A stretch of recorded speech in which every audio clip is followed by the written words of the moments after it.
بسم اللہ الرحمن الرحیم۔ السلام علیکم۔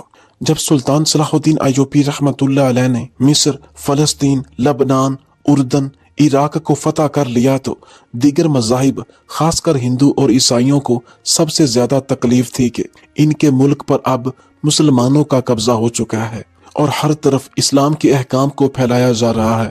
یہاں ایک ہندوؤں اور عیسائیوں کا ملحقہ بہت بڑا قبیلہ آباد تھا، جس کو سلطان صلاح الدین ایوبی رحمۃ اللہ علیہ نے فتح کرنے کے بعد دین اسلام کی طرف آنے کی دعوت دی، جن میں ہندوؤں کی اکثریت اسلام قبول کر چکی تھی۔ لیکن ہر دور کی طرح ہندو پنڈتوں اور عیسائی پادریوں نے مسلمانوں اور اسلام کے خلاف زہر اگلنا جاری رکھا۔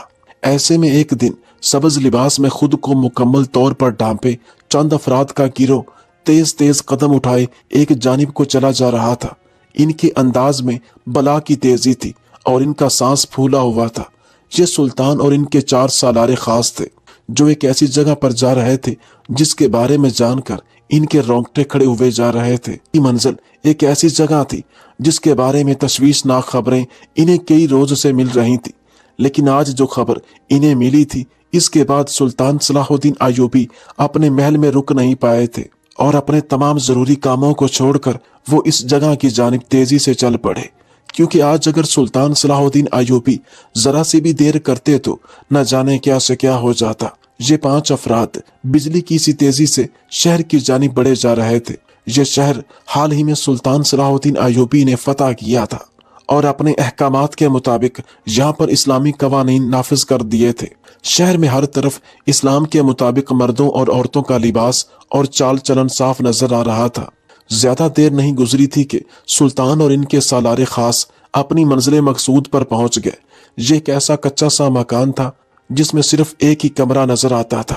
کمرے کے اندر مکمل خاموشی تھی، لیکن کمرے کے باہر افراد کا جمع غفیر تھا جو اکٹھا ہوا تھا، اور خوف اور دہشت بری نظروں سے ہر کوئی اس منظر نما مکان کی جانب دیکھے جا رہا تھا۔ جب سلطان اس مکان کے پاس پہنچے تو ایک شخص تیزی کے ساتھ آگے آیا اور سلطان کو اطلاع دی کہ اس مکان میں موجود نہ جانے کوئی عیسائی پادری یا ہندو پنڈت آج پھر ایک انسان کو اپنے ساتھ اندر لے گیا ہے اور آج پھر وہ اسے جانور بنانے والا ہے۔ یہ سن کر سلطان کا خون کھول اٹھا۔ کئی روز سے یہ اطلاعات پا رہے تھے کہ شہر کے دور دراز کے اس مکان میں ایک ایسا عیسائی دکھنے والا ہندو پنڈت آ کر آباد ہو گیا ہے جو لوگوں کو اپنے گھر کے اندر بلاتا ہے اور اس انسان کو جانور بنا دیتا ہے۔ اس مکان کے اندر تو پنڈت کے ساتھ ایک انسان جاتا ہے، لیکن اپنے گناہوں کی وجہ سے جب وہ انسان باہر نکلتا ہے تو اس کے سارے جسم پر کبھی صرف پاؤں ہی بنے ہوتے ہیں اور کبھی صرف ہاتھ ہی بنے ہوتے ہیں اور کبھی جانور بن چکا ہوتا ہے۔ لوگوں میں بے پناہ خوف و ہراس پھیلا ہوا تھا اور ابھی بھی حیرانی بھری نظروں سے وہ اس مکان کی جانب تک رہے تھے کہ آیا اس مکان سے ابھی جانور باہر نکلنے والا ہے۔ لیکن سلطان صلاح الدین ایوبی نے جب یہ تمام منظر دیکھا تو ان کی چھٹی حس بیدار ہو گئی۔ سلطان نے دیکھا کہ مکان کے سامنے والے حصے میں صرف ایک دیوار میں کھڑکی اور دروازہ ہے، جبکہ پچھلے حصے کی طرف گھنا جنگل ہے۔ سلطان نے اپنے ساتھیوں کو مکان کے دروازے پر نظر رکھنے کا اشارہ کیا تاکہ اگر وہاں سے کوئی جانور باہر نکلے تو فوراً ایکشن لیا جا سکے۔ خود سلطان تمام افراد سے نظر بچا کر مکان کے پچھلے حصے کی طرف چلے گئے۔ پیچھے گھنا جنگل پھیلا ہوا تھا جس میں ہاتھ کو ہاتھ بھی سجائی نہیں دیتا تھا۔ سلطان نے اللہ کا نام لیا اور اپنی ماہرانہ جنگی صلاحیتوں کو استعمال کرتے ہوئے یہ کام ان کے لیے آسان تو خیر نہیں تھا، لیکن اتنا مشکل بھی نہیں تھا کہ جسے سلطان حل نہ کر سکے۔ سلطان کو شکار کا بہت زیادہ تجربہ تھا، اس لیے وہ ایسے جنگلات میں راستہ بنانے کا ہنر بھی جانتے تھے۔ سلطان نے کسی نہ کسی طرح مکان کے پچھلے حصے کی طرف پہنچنے کا راستہ بنایا اور خاموشی سے مکان کی پچھلی دیوار کے ساتھ لگ کر کھڑے ہو گئے۔ تھوڑی سی اضطرابی اور جستجو کے بعد سلطان کو چھوٹا سا سوراخ دیوار میں نظر آ گیا۔ یہی تو سلطان چاہتے تھے، وہ جاننا چاہتے تھے کہ آخر اس مکان کے اندر کیا ہو رہا ہے۔ اور جب سلطان نے سوراخ سے جھانک کر مکان کے اندر دیکھا تو ان کی روح تک ہل کر رہ گئی، کیونکہ اندر واقعی لباس سے عیسائی لیکن شکل سے ہندو دکھنے والے پنڈت کے ساتھ ایک انسان موجود تھا، اور جو کچھ اس انسان کے ساتھ ہوا اسے دیکھ کر سلطان صلاح الدین ایوبی جیسے مضبوط انسان بھی اندر تک ہل کر رہ گئے تھے۔ अंदर के हौलनाक मंजर ने सुल्तान सलाहुद्दीन अय्यूबी की सांसों को भी हिला कर रख दिया था। वो चाहकर भी उस वक्त कुछ नहीं कर सकते थे। आखिरकार चुपचाप सुल्तान सलाहुद्दीन अय्यूबी जंगल के बीच में से निकलकर वापस मकान के सामने वाले हिस्से में आ गए। सुल्तान के होश उड़ चुके थे और वो कुछ कहने और सुनने के लायक नहीं थे। ज्यादा देर नहीं गुजरी थी कि अचानक मकान का दरवाजा खुला और एक बड़ा सा स्याह रीछ भागता हुआ दरवाजे के बाहर निकल आया। इतने बड़े और खौफनाक रीछ को देखकर तमाम अफराद चीखने लगे और सारा मजमा छट गया। लोग अपनी जानों को बचाने के लिए अपने घरों की जानिब भागने लगे, क्योंकि रीछ हर तरफ अफरा तफरी फैलाए जा रहा था और हमले की गरज से भाग रहा था। इस हैबतनाक रीछ को देखकर सुल्तान के साथ आए हुए तमाम बहादुर और माहिर जंगजू सालारों ने अपनी अपनी तलवारें निकाल ली। वो रीछ पर हमला करने के लिए बिल्कुल तैयार थे, लेकिन इसकी नौबत ही ना आई और रीछ खुद ही बिलबिलाता हुआ जंगल में जा घुसा। सुल्तान सलाहुद्दीन अय्यूबी सारे मंजर को देखकर बेहद परेशान थे। वो खामोशी से अपने खास अफराद को लेकर महल वापस आ गया। इसके अलावा उस वक्त बगैर सोचे समझे कुछ करने का इनके पास कोई चारा भी नहीं था। जो कुछ इन्होंने मकान के अंदर देखा था वो इनकी सोच और तवक्को से बहुत हैरान कुन और कुछ ज्यादा ही बढ़कर था। सुल्तान सलाहुद्दीन अय्यूबी अपने महल में जैसे ही पहुंचे वो अपने रिहायशी कमरे में चले गए। वो बेहद परेशान नजर आ रहे थे और जब से वापस महल आए थे मुसलसल परेशानी के आलम में टहल रहे थे, क्योंकि उस मंदरनुमा पुराने मकान के अंदर देखे जाने वाला मंजर इनकी नजरों से ओझल ही नहीं हो रहा था। वो समझ नहीं पा रहे थे कि आखिर एक पंडित इस कदर ताकत का मालिक कैसे हो सकता है। इन्हें रह रहकर इस पंडित की खबीस शक्ल याद आ रही थी। सुल्तान सलाहुद्दीन अय्यूबी रहमतुल्लाह अलैह को अपने शहर पर बातिल कुव्वतों के साए मंडलाते हुए नजर आ रहे थे। इससे पहले कि कुछ बहुत बुरा हो जाता सुल्तान को इसे रोकना था, लेकिन रोकना कैसे था? सुल्तान को इस चीज के लिए कोई बेहतरीन लाहे अमल तैयार करना था। आखिरकार बहुत ज्यादा गहरी सोच विचार के बाद सुल्तान के जहन में एक सोच उभरी और सुल्तान ने इस पर अमल करने की ठानी। बेहद परेशानी के आलम में सुल्तान ने अपने वजीर को बुलाया और इसे कहा कि शहर के शुमाल की जानिब एक कच्चे से मकान के अंदर जो हिंदू पंडित आकर रिहाइश पजीर हुआ है, इसको मुझ तक लेकर आओ, लेकिन ख्याल रखना कि वो ये न जान पाए कि मैंने उसे अपने पास क्यों बुलाया है, और हाँ, अपनी जुबान पर दरूद पाक जारी रखना। वजीर तक भी उस हिंदू पंडित के कमालात की घन गरज पहुंच चुकी थी। जब इसने सुल्तान के चेहरे पर गहरी परेशानी देखी तो जान गया कि बात वाकई परेशान कौन है। वजीर ने बादशाह को यकीन दहानी करवाई कि वो जल्दी पंडित को लेकर बादशाह के पास हाजिर हो जाएगा, लेकिन सुल्तान तो चाहते थे कि जरा से भी देर किए बगैर वजीर इस पंडित को लेने रवाना हो जाए। इसलिए वजीर पंडित को लेने निकल पड़ा। सुल्तान सलाहुद्दीन अय्यूबी बेचैनी से इस पंडित के इंतजार में टहलने लगे। इनके अंदाज से बेचैनी साफ झलक रही थी। ज्यादा देर नहीं गुजरी थी कि अचानक सुल्तान सलाहुद्दीन अय्यूबी को शदीद घबराहट महसूस हुई। सुल्तान समझ गया कि जिसका वो इंतजार कर रहे थे वो शख्स आन पहुंचा है, और वाकई ऐसा ही था। सुल्तान ने जब पलटकर दरवाजे की जानिब देखा तो दरवाजे से वजीर के हमरा एक हिंदू पंडित अपनी लाठी को टेकता हुआ अंदर दाखिल हुआ। ये शक्ल से एक बुरा इंसान लगता था, क्योंकि इसके चेहरे पर चीचक नुमा दाग थे, लेकिन इसमें बला की होशियारी और तेजी थी। इसने अपने सर पर हिंदुओं की मखसूस चादर बांध रखी थी, जबकि जिस्म पर ईसाइयों जैसा लिबास ओढ़ रखा था। इसके हाथ में मौजूद लाठी भी एक अजीब तरज की लाठी थी, जिसके सिरे पर एक चमकदार पत्थर जड़ा हुआ था। जब ये हिंदू पंडित इस लाठी को फर्श पर टेकता तो इसमें से खनाकेदार आवाज निकलती। पंडित के चेहरे पर एक मकार मुस्कुराहट थी, यूं जैसे वो जानता था कि वो किससे मिलने आया है। सुल्तान सलाहुद्दीन अय्यूबी ने जब पंडित को देखा तो एक गरजती हुई थरथराहट से इनके अंदर दौड़ गई।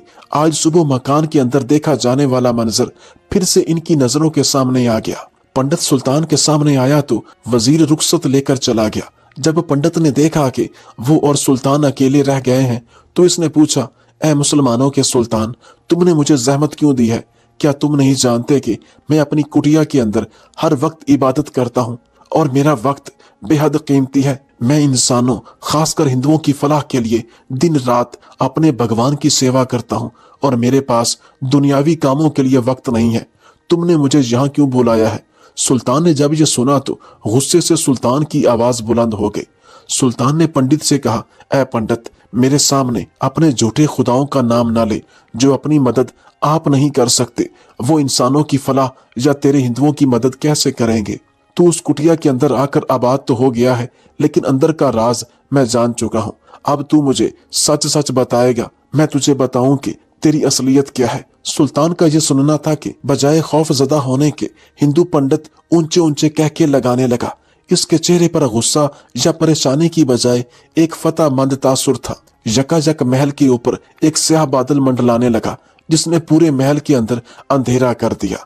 सुल्तान ये देखकर हैरान रह गए और जब सुल्तान ने गौर किया तो सुल्तान की आंखें हैरत से खुली रह गईं कि पंडित के हाथ में मौजूद लाठी में से बारीक बारीक शुआएं निकल रही थी। महल के अंदर अजीब सी नहौसत भरी जा रही थी। यूं लगता था कि जैसे इस हिंदू पंडित के साथ बहुत सी बातिल कुव्वतें हैं। सुल्तान ने जान लिया था कि इसका दुश्मन कोई मामूली इंसान नहीं है, बल्कि ये शैतानी कुव्वतें रखने वाला एक ऐसा हिंदू पंडित है जो इंसानों को अपने मकान में ले जाकर इनकी शक्लें तब्दील कर देता है और इन्हें जानवर बना देता है। लेकिन मकान के अंदर देखा जाने वाला मंजर भी सुल्तान के जहन में था। यही वजह है कि वो अभी तक परेशानी का शिकार थे। सुल्तान ने पंडित को दूसरे तरीके से घेरने का सोचा और इससे पूछा कि वो इंसानों को जानवर आखिर क्यों बनाता है। जब पंडित ने सुना कि सुल्तान इससे इसकी गैबी ताकत के बारे में जानना चाहते हैं तो वो खुशी से भूल गया। कहने लगा, मैं इंसानों को इनके अमाल की बदौलत जानवर या इंसान बना देता हूँ। जो कोई शख्स अपने आप को इस इम्तिहान के लिए पेश करता है, मैं उसे अपने भगवान के सामने ले जाता हूँ और अगर वो इंसान पापी होता है तो जानवर बन जाता है और सारी उम्र अपने करदा पापों की सजा भुगतता है। लेकिन अगर वो इंसान नेक होता है तो मेरे भगवान उसे बख्श देते हैं और वो इंसान की सूरत में ही उसे घर से बाहर निकालते हैं, क्योंकि इस शहर के मुसलमान लोग पापों से भरे पड़े हैं। यही वजह है कि मेरा भगवान इन्हें जानवर बना देता है। सुल्तान ने जब ये सुना तो मुस्कुरा दिए। अब वो अच्छी तरह से जान चुके थे कि इस हिंदू पंडित का राज क्या है। मकान के अंदर देखे जाने वाले मंजर की कलई इनके सामने खुल गई थी, लेकिन वो ये सब हिंदू पंडित को नहीं बता सकते थे। अगर वो ऐसा कर देते तो पंडित दूसरे दिन ही शहर छोड़कर भाग जाता। इन्होंने सोचा कि पंडित को रंगे हाथों गिरफ्तार करना चाहिए और इसके राज को पूरे शहर के सामने जाहिर कर देना चाहिए, ताकि जितने लोग इस पंडित की शैतानी ताकतों के जेरे असर हैं या इसको मानते हैं वो सब इसकी हकीकत को जान सकें। चुनाचे सुल्तान ने पंडित से कहा कि वो इसकी बात समझ गया है और अपनी मजहबी रसूमात को जारी रखे और अपनी कुटिया में जा सकता है। सुल्तान की जानिब से इसे कोई खतरा नहीं है। जब पंडित ने यह सुना तो हैरान रह गया, क्योंकि इसने सुल्तान सलाहुद्दीन अय्यूबी के बारे में तो कुछ और ही सुन रखा था। फिर इसने ये महसूस किया कि सुल्तान इसकी लाठी का जलवा देखकर खौफजदा हो गया है। वो मकारी से मुस्कुराते हुए महल से रुखसत हो गया। जब पंडित महल से चला गया तो सुल्तान सलाहुद्दीन अय्यूबी रहमतुल्लाह अलैह अपने दरबार में जाकर बैठ गए। इन्होंने वजीर को बुलाया और इसे हिदायत दी कि जनान खाने में किसी को भेजकर फलां कनीज को बुलाया जाए। वजीर ने सुल्तान की बात सुनकर सर हिलाया और चला गया। कुछ ही देर गुजरी थी कि सुल्तान सलाहुद्दीन अय्यूबी के सामने एक खूबसूरत कनीज मुकम्मल बापर्दा हालत में आ पहुंची। इस कनीज की आंखों में गहरी उदासी थी, लेकिन इसकी खूबसूरती बेमिसाल थी। इसकी आंखों में हैरत भी थी कि आखिर सुल्तान ने इसे इस वक्त अपने दरबार खास में क्यों तलब किया है। वो तो पहले ही गमों की मारी हुई कनीज थी जिसका दिल दुख से फटा जा रहा था। आखिर सुल्तान को इससे क्या काम पड़ गया था, या मुझसे न जाने कौन सी गलती हो गई है। कहीं मुझे सुल्तान दरबार से निकाल ही ना दे। वो अपने ही सवालों जवाब में उलझी हुई थी। सुल्तान सलाहुद्दीन अय्यूबी ने अपनी सोचों में गुम जब कनीज की मौजूदगी को महसूस किया तो बगैर नजर उठाए इसे कहने लगे, ऐ कनीज, मैं जानता हूँ कि मेरा तुम्हें इस तरह यहाँ बुलाना नागवार गुजरा होगा। तुम अरसा दराज से अपने गुमशुदा शौहर की याद में वक्त गुजार रही हो और उसकी मोहब्बत तुम्हारे दिल को सुकून नहीं आने देती। ऐसे में मेरा तुम्हें यहाँ बुलाना और अपनी मदद के लिए पुकारना यकीनन तुम्हें नागवार लगा होगा, लेकिन इस काम के लिए मुझे तुमसे मुनासिब मददगार और कोई नहीं मिला। कनीज ने जब ये सुना तो हैरान रह गई कि आखिर इस पूरी सल्तनत के सुल्तान को मददगार के तौर पर इस कनीज में आखिर क्या नजर आया। वो अपने सुल्तान से बेहद अकीदत रखती थी और अपने गम और दुख के बावजूद सुल्तान की मदद के लिए हर वक्त तैयार थी। सुल्तान ने कनीज से कहा कि शायद वो ये बात जानती है कि शहर पर कैसी आफत मंडला रही है, ایک عیسائی दिखने वाला हिंदू पंडित शहर में आकर बस गया है और मुसलमानों को जानवर बना रहा है। इसके खौफ से लोग दीन इस्लाम को छोड़कर हिंदू बनना चाह रहे हैं ताकि वो कहीं जानवर ना बन जाएं। इस परेशानी के आलम में वो कनीज ही सुल्तान की मदद कर सकती थी।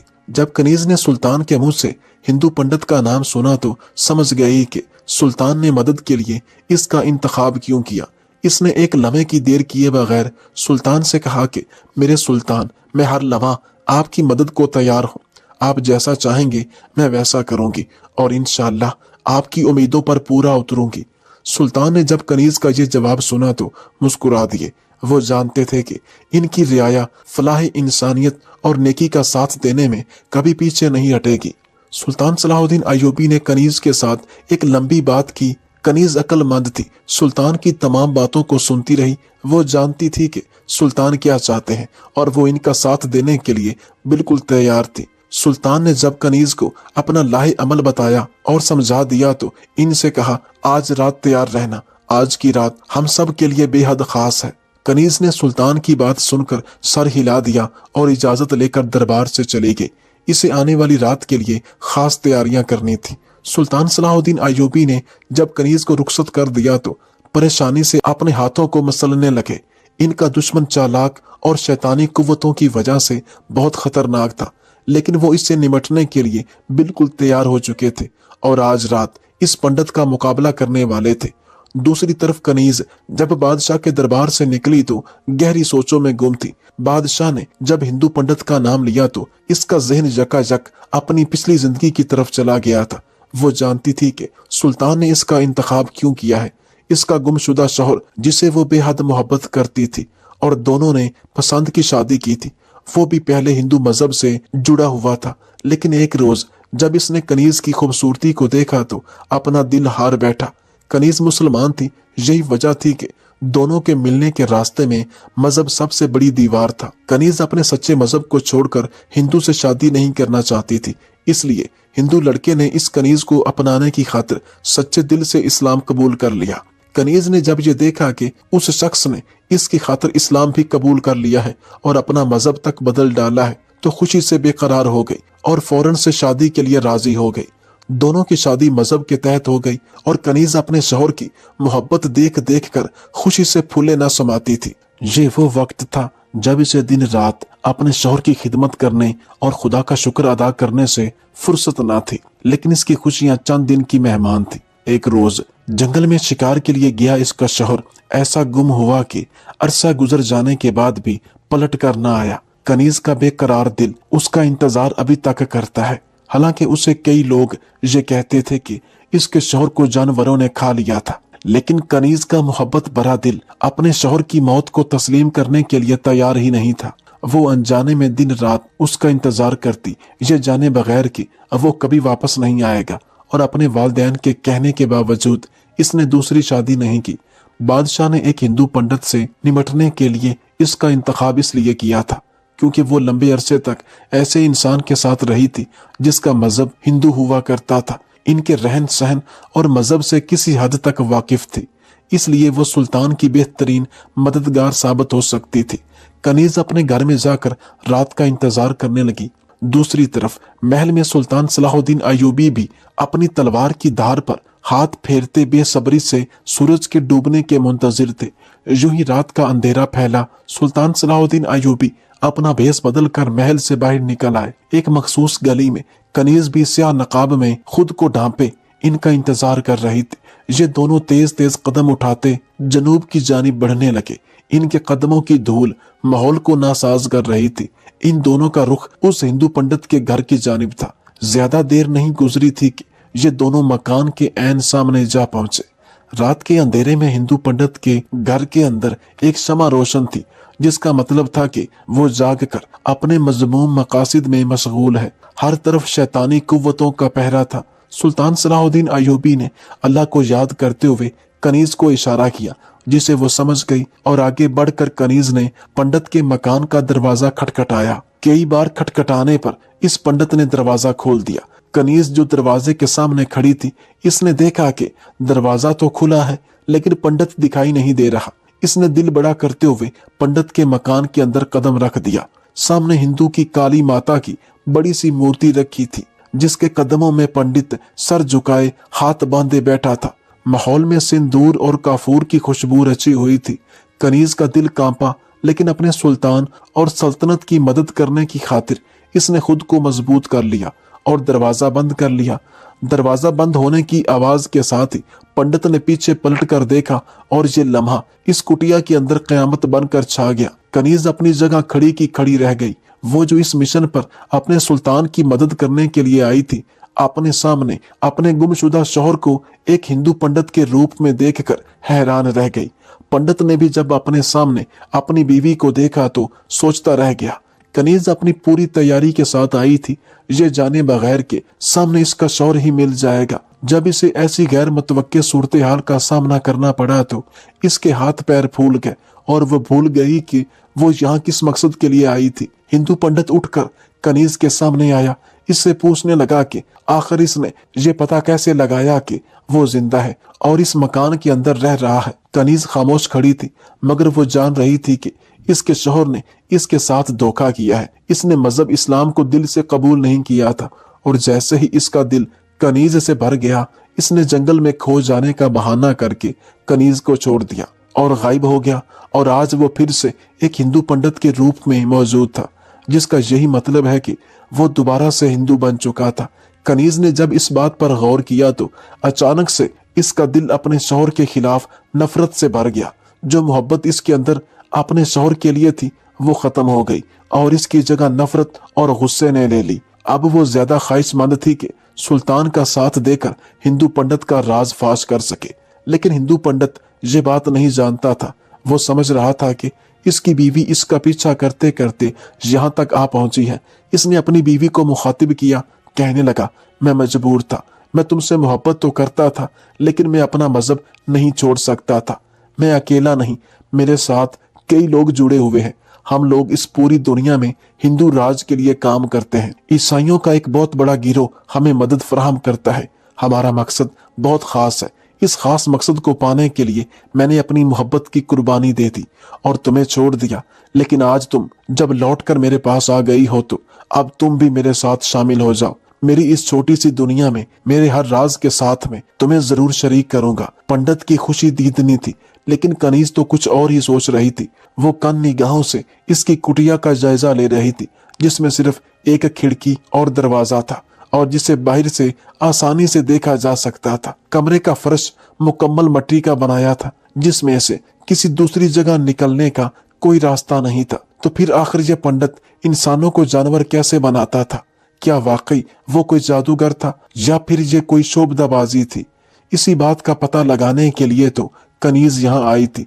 वो ये बात जानती थी कि सलाहुद्दीन अय्यूबी मकान की पिछली तरफ जंगल में से एक सुराख के जरिए इन दोनों पर नजर रखे हुए हैं और वो कनीज पर कोई आंच नहीं आने देंगे। लिहाजा कनीज ने हिंदू पंडित की तरफ पहाड़ भरी नजरों से देखा और पूछा कि आखिर इसका मकसद क्या है और वो ये सब कुछ कैसे करता है, यानी वो इंसान से जानवर किस तरह बनाता है।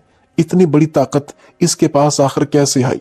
पंडित ये सुनकर मुस्कुराने लगा, कहने लगा, तुम पर्दे के पीछे छुप जाओ, मैं अभी तुम्हें एक राज का अमल बताता हूँ। कनीज ने पंडित की बात मान ली और जाकर पर्दे के पीछे छुप गई। जरा सी देर गुजरी थी कि दरवाजे पर दस्तक हुई। पंडित ने दरवाजा खोला तो एक डरा सहमा मजदूर दरवाजे के पीछे खड़ा था। पंडित उसे दरवाजे के अंदर ले आया। अंदर आते ही मजदूर पंडित के कदमों में गिर गया, कहने लगा, मेरे खानदान वाले समझते हैं कि मैं बहुत गुनाहगार हूँ और वो कल सुबह मुझे आपके पास लाने वाले हैं ताकि वो ये साबित कर सके कि अगर मैं गुनाहगार हूं तो जानवर बन जाऊंगा और अगर नहीं तो इंसानी रूप में ही इस मकान से बाहर निकलूंगा। ये मजदूर सहमे हुए अंदाज में कहने लगा कि उन लोगों ने मुझ पर इल्जाम लगाया है कि मैंने उनकी कम सिन बच्ची के साथ ज्यादती की है, लेकिन मैं इससे पहले ही आपके पास मदद मांगने आया हूँ। मैं इन सब के सामने शर्मिंदा नहीं होना चाहता। मैं चाहता हूँ कि आप अभी और इसी वक्त मेरा इम्तिहान ले लीजिए। अगर मैं गुनाहगार हुआ तो जानवर बन जाऊंगा और अगर नहीं तो मैं इंसान के रूप में वापस जाकर इन सब को बता दूंगा कि मैं गुनाहगार नहीं हूँ। पंडित ने जब ये सुना तो मुस्कुराने लगा और इस मजदूर को दिलासा देकर कहने लगा, तुमने बहुत अच्छा फैसला किया है। आओ मैं तुम्हारा इम्तिहान अब अजीम खुदा के सामने पेश करता हूँ। ये कहकर पंडित अपने भजन पढ़ने लगा और मजदूर मूर्ति के ऐन सामने हाथ बांध कर खड़ा हो गया, जैसे इसे हिंदू पंडित ने करने को बोला था। जो जो हिंदू पंडित इसे बोलता, ये वैसे ही हरकतें करता गया। चंद ही लम्हात गुजरे थे कि अचानक मजदूर के कदमों तले से मट्टी की जमीन सरक गई, यूं जैसे किसी तय खाने का दरवाजा मट्टी से ढांप रखा हो। जमीन का कटना था कि मजदूर सीधा तय खाने के अंदर जा गिरा। इसकी चीखती चिल्लाती खौफनाक आवाज सुनाई दी और इसके बाद वो हमेशा के लिए खामोश हो गया। कनीज जो दरवाजे के पीछे से ये सब कुछ देख रही थी, वो सोच भी नहीं सकती थी कि इसका महबूब शौहर कातिल भी हो सकता है, लेकिन अभी तो तमाशा बाकी था। हिंदू पंडित ने तहखाने का दरवाजा बंद किया और दूसरी तरफ जल्दी जल्दी मट्टी कुरेदने लगा। तेज तेज हाथों से मट्टी हटाने के बाद इसके सामने एक और तहखाने का दरवाजा नजर आया। इसने दरवाजा खोला और अपनी लाठी से जमीन को ठोक कर एक मखसूस आवाज पैदा की। यकायक कोठे के अंदर रोशनी बारीक बारीक किरणें फैल गईं, जो पंडित की लाठी में से निकल रही थी। इस लाठी की रोशनी में कनीज ने देखा कि तहखाने में से एक बड़ा जानवर निकल रहा है। ये जानवर पंडित के सामने ऐसे सर हिला रहा था जैसे इसका पालतू हो। पंडित ने इस जानवर का सर सहलाया और लाठी से बाहर की जानिब इशारा किया। जानवर पालतू कुत्ते की तरह सर हिलाता हुआ दरवाजा खोलकर बाहर जा निकला और बिलबिलाने लगा, जोर जोर से चिल्लाने लगा और आखिरकार चिल्लाते चिल्लाते जंगल में जा घुसा। जब कनीज ने ये सब कुछ देखा तो अब इस शक की कोई गुंजाइश ही नहीं रही थी। यही सब कुछ तो इसे सुल्तान सलाहुद्दीन अय्यूबी ने भी बताया था। वो और सुल्तान दोनों ही इस पंडित का राज जान चुके थे। बस इस राज को शहर वालों के सामने लाना जरूरी था। कनीज पर्दे के पीछे से निकल आई और आते ही पंडित की तारीफ करने लगी, कहने लगी कि इसमें इस कदर ताकत और काबिलियत आखिर कहां से आई। पंडित ने जब ये सुना तो खुशी से फूला ना समाया। वो आज भी कनीज के हुस्न का दीवाना था।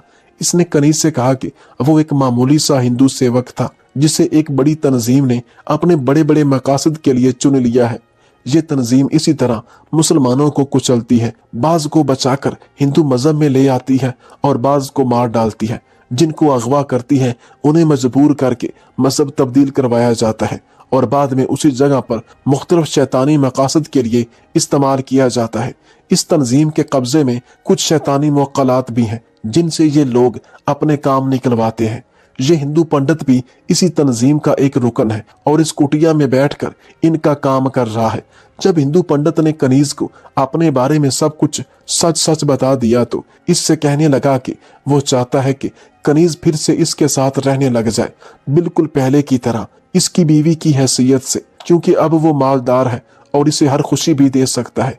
जल्दी शैतानी तंजीम इसे एक आला ओहदा भी देने वाली है। कनीज ने यह सुना तो इसके सब्र का पैमाना लबरेज हो गया। इसने फौरन से हाथ बढ़ाकर पंडित की लाठी उठाई और घुमाकर पूरी कुव्वत के साथ पंडित के सर पर दे मारी। शदीद चोट की वजह से इसकी जुबान से एक खौफनाक शोर बर्पा करती हुई चीख बुलंद हुई और बाद में यह पंडित बेहोश हो गया। कनीज ने जमीन पर मार मार कर पंडित की लाठी का सुनहरी पत्थर तोड़ डाला जिसमें पंडित की शैतानी कुव्वत जमा थी। जब ये देखा तो मकान के बाहर से सुल्तान सलाहुद्दीन अय्यूबी भी दौड़ते हुए मकान के अंदर आ गए। कनीज ने शदीद इश्तियाल में सारा काम ही खत्म कर डाला था। सुल्तान अपनी फौज को बर वक्त पहुंचने की इतला दे चुके थे। जल्दी पूरी कुटिया के इर्द गिर्द सुल्तान की फौज जमा हो गई जिसने बेहोश पंडित को गिरफ्तार कर लिया।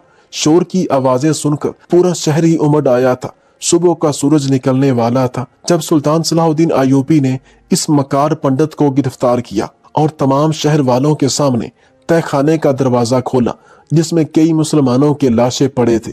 शहर वाले जान गए कि ये हिंदू शुबदाबाजी करके इनके प्यारों को मार डालता है और वो सब के सब इन्हें गुनाहगार तस्वुर करके लान तान किया करते थे। पंडित का मुस्तकबिल अब सुल्तान सलाहुद्दीन अय्यूबी के हाथ में था। कनीज के दिल को आखिरकार सुकून मिल गया, जो एक बदकार शौहर के इंतजार में अपनी उम्र गुजार रही थी, इसे भूलकर खुशी खुशी अपनी नई जिंदगी गुजारने लगी और सुल्तान सलाहुद्दीन अय्यूबी रहमतुल्लाह अलैह के कहने पर एक वजीर से शादी कर ली। सुल्तान सलाहुद्दीन अय्यूबी की अक्लमंदी और जहानत ने मुसलमानों पर मंडलाते एक और खतरे को टाल दिया और साबित किया कि अपने वक्त के बेहतरीन हुक्मरान हैं। इसमें कोई दो राय नहीं कि کسی بھی سلطنت کا بادشاہ اپنی رعایا کے لیے ایک روحانی والد کا درجہ رکھتا ہے۔ ہر نیک، بہادر اور رحم دل بادشاہ اپنی رعایا کے ساتھ اپنے پیاروں جیسا سلوک کرتا ہے۔ جہاں سختی کی ضرورت ہوتی ہے وہاں سختی کرتا ہے، اور جہاں محبت اور داد دینے کی ضرورت ہوتی ہے وہاں دل کھول کر انہیں سراہتا ہے۔ سلطان صلاح الدین ایوبی کا سنہری قول ہے کہ جس ملک کے حکمران ایماندار اور بہادر نہ ہو، اس ملک کی اکثریت قوم بھی ایمانداری اور بہادری کے معنوں سے ہمیشہ ناواقف ہی رہتی ہے۔